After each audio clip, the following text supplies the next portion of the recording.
Hello again, my name's Kit Battenfield, and I want to welcome you to another episode of Horses and Archery. And what we've been working on recently was starting horses in archery, okay?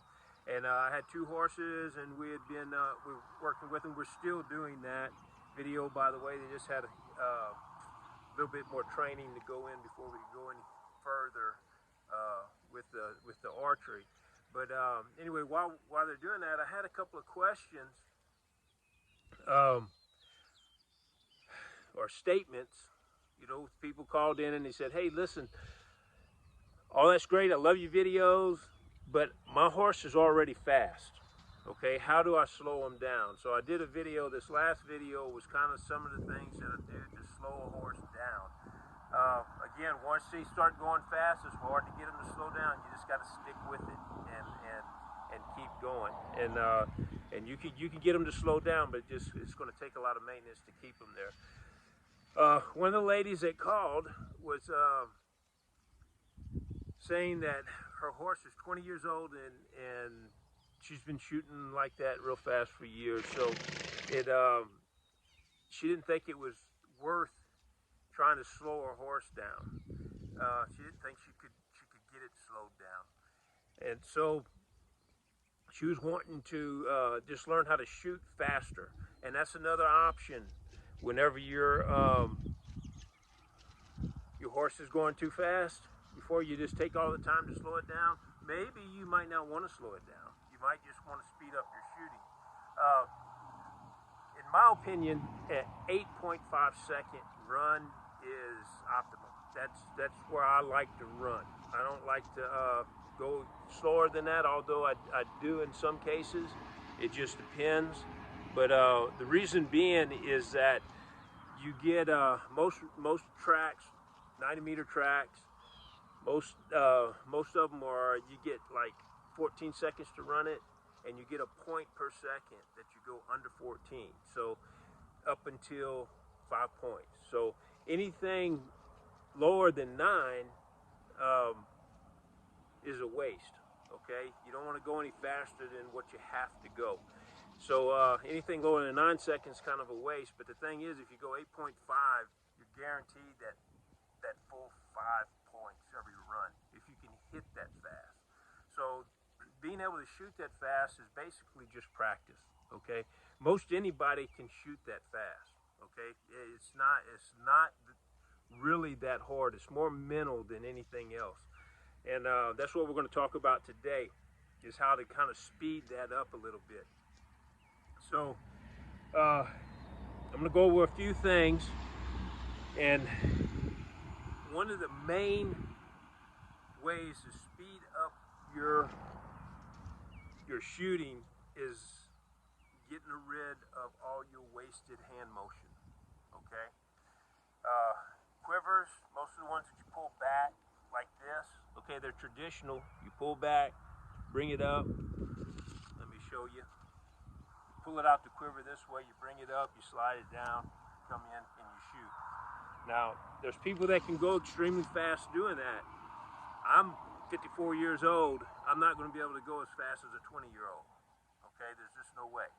And I may not be able to do that fast fast enough on a 8-second horse or a 7-second horse. Okay, so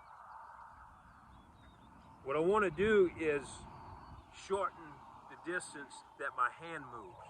Okay, straightest line in between 2 points.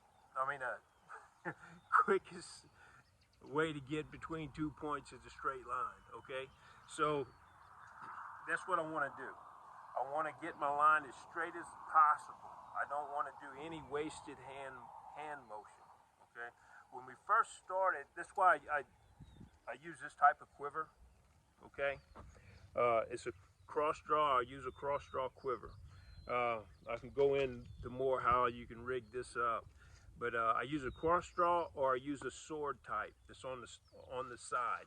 And with the sword, it's the same quiver that I used at the front of this video on the introduction.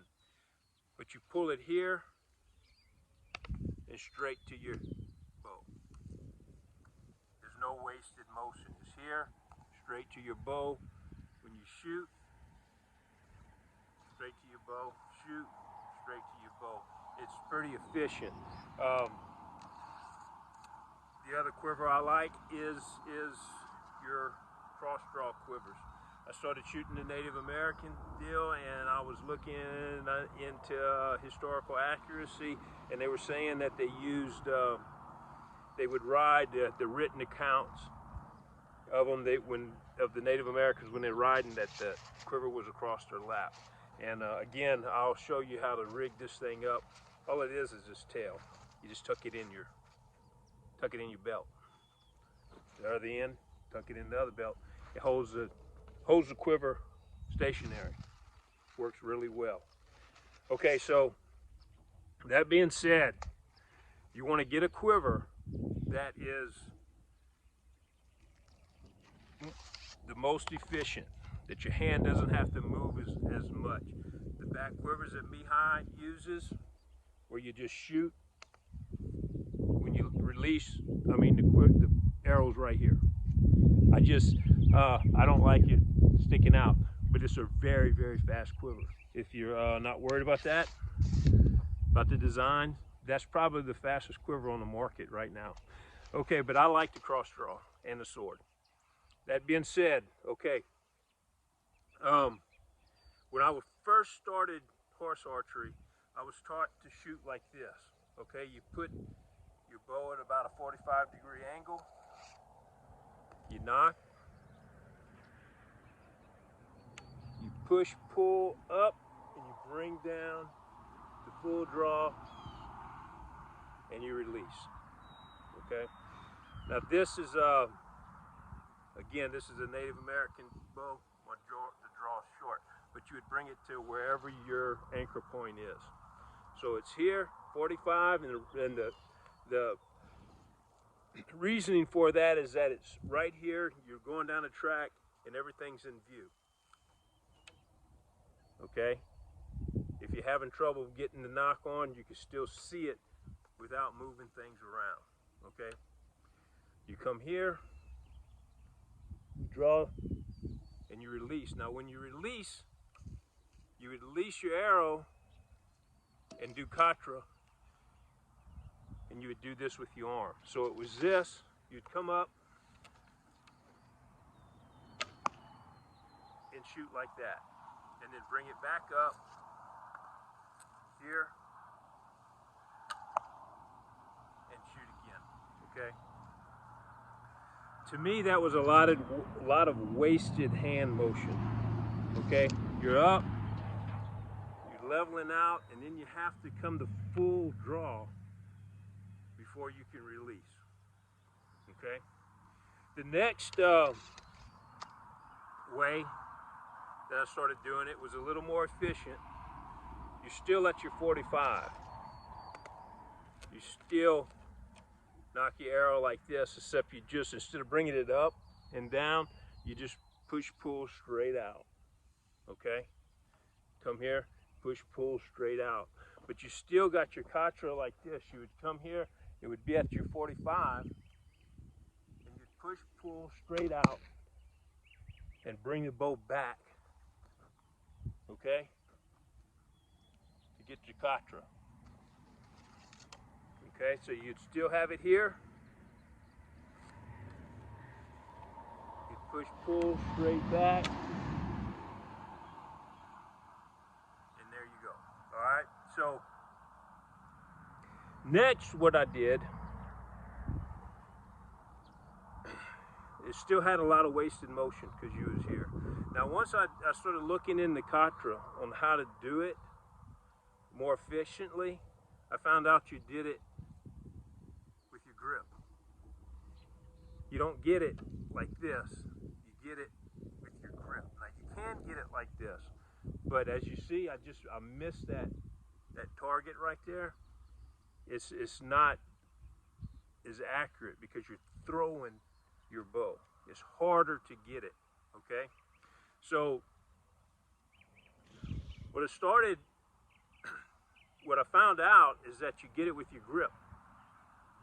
And if you go back to video 7, the archery horse start, video 7. I go into in depth on how to grip it. But with that grip, you can get up right here and you start with your bow already up. Okay? And what I do is I look through my bow. I'm looking at a target. Okay, you see how my eyes are on both sides of the bow? I'm looking through my bow at the screen. And what I'm seeing is one bullseye, 2 bows. So I'm kind of looking like I got 2 bows and I'm looking straight in between them. Okay, at the bullseye.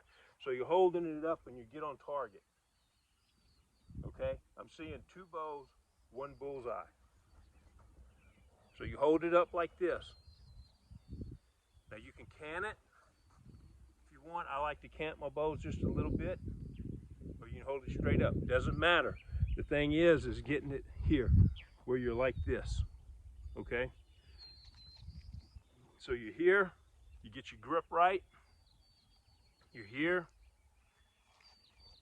Whenever you draw your arrow, look at my elbow. Look what I'm doing with my elbow. I'm not drawing my arrow like this. I'm not drawing my arrow like this. Okay? I'm getting my elbow, my line straight already. I'm trying to keep that line as straight as I can. See my elbow? It's not moving that much. It's not doing up and down. It's moving a little, but I try to keep that as slight as possible. So when I'm coming down, I'm in a fighting stance, and I just drop my hand, seeing 2 bullseyes. 2 bows, 1 bullseye, come straight up. I got my line as straight as I can get it. Straight in and straight out. And because I have the Katra, because I'm doing Katra with my handle and not with my arm, doing Katra with my grip, not with my arm, I don't have to swing my bow all the way to my armpit. All I have to do is come here and do that. And you see my bow, I just kind of follow my bow. I let my bow fall forward. See, I just falling forward.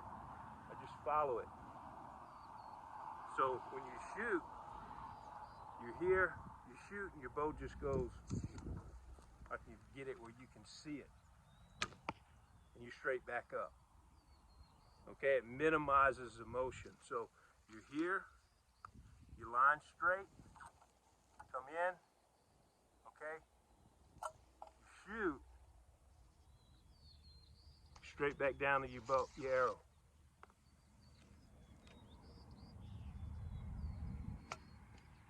Okay, and your hand, actually all it has to, from where you release, your hand's just moving this far. That's it. You're bringing it right back up to here. You're popping it back out. So your arm's just doing this. Okay, it's not making a whole lot of motion. Your bow arm is just doing this. Okay, so it minimizes the motion. All right. Another thing that people do is when they're practicing, they'll come up and they'll shoot like this. When you're practicing on the ground, you'll get in the habit of shooting and then looking to see where that arrow goes and then grabbing another arrow.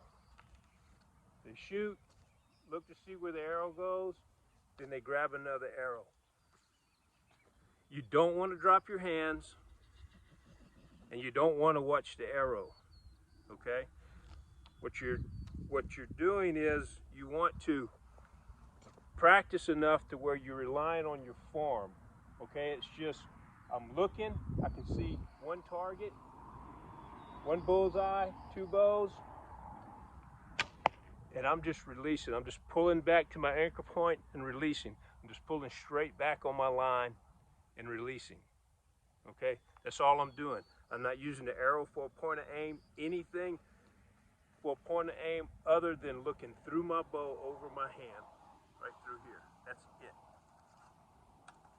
As long as my line is straight, my arrow's going to go straight. So you rely on that. Don't drop your hand. So you'll come in, you'll shoot the first target, boom. You're not dropping your hand. Come in, shoot the first target. I'm going right to the second target. So many people will do this. They shoot their first target. So this is what it would look like with them going down the track. I don't know if you'll be able to see it all three. Setting up 3 targets. We got one right here. Okay. What they'll do, they'll come up, shoot, and look. They bring everything up again. They shoot and they look. And they bring everything up again, shoot, and they look. Okay. That wastes a lot of time. What you need to do is get your bow up. Grip right, where you don't have to sling your hand way out. You get your grip right, shoot, and as soon as you shoot, don't follow that arrow to the target. As soon as you shoot, go to the next target. Once you release this arrow, it's done. It doesn't matter, you can look at it all you want. It's either going to hit or miss. So it doesn't matter. Rely on your form to hit the target, okay? Not so much sight, form, okay? So you come up, shoot, and you go straight to your next target.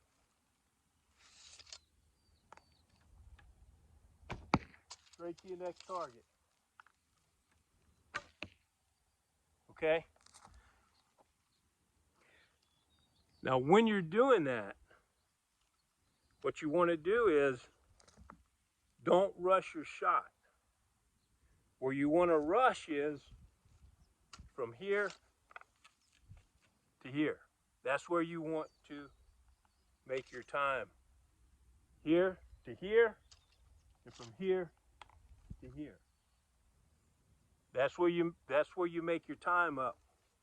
So what it's going to look like when you're practicing, you get on target. You do that fast and you slow down. Shoot and switch, slow down.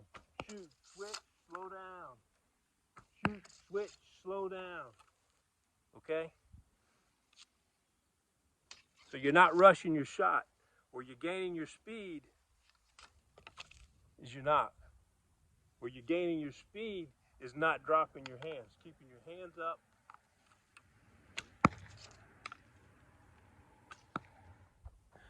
Another advantage of shooting like this is you can use what they call a floating anchor, okay?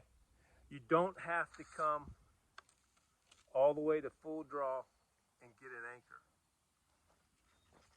As long as your line's straight, you can release at any time, okay? My anchor point is wherever I decide to release my arrow. Okay, if I don't need that much power to hit that target, I don't have to come to full draw. So if I'm not needing a whole lot of power, I can keep my line straight. I can release there. I can release there, or I can come to full draw. So doing this, if you get behind and you run and you got to rush a shot, as long as your line's straight, you can still shoot. You see, I shot just hard enough to get it stuck in the target.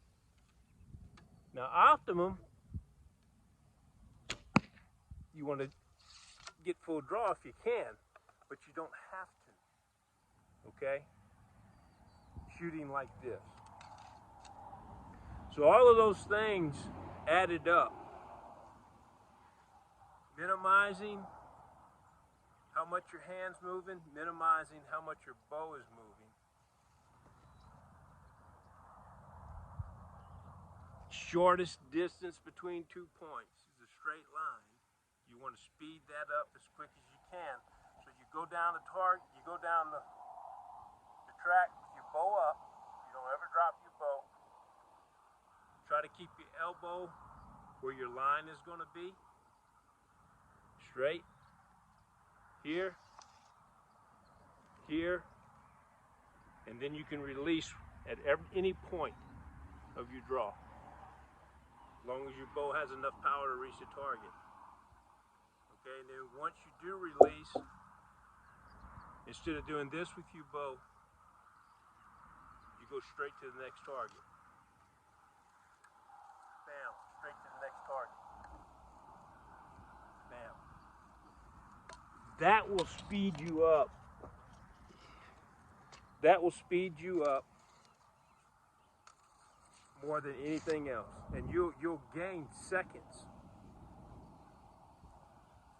between arrows.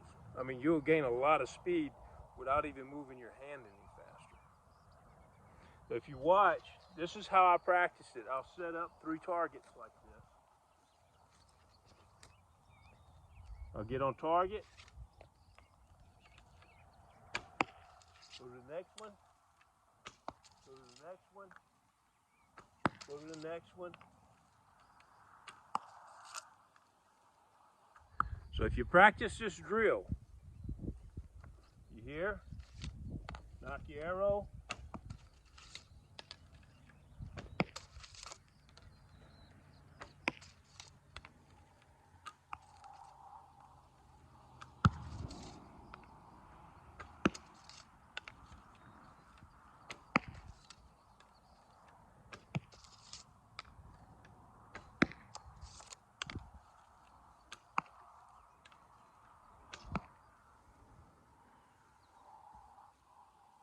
I don't know how fast that was.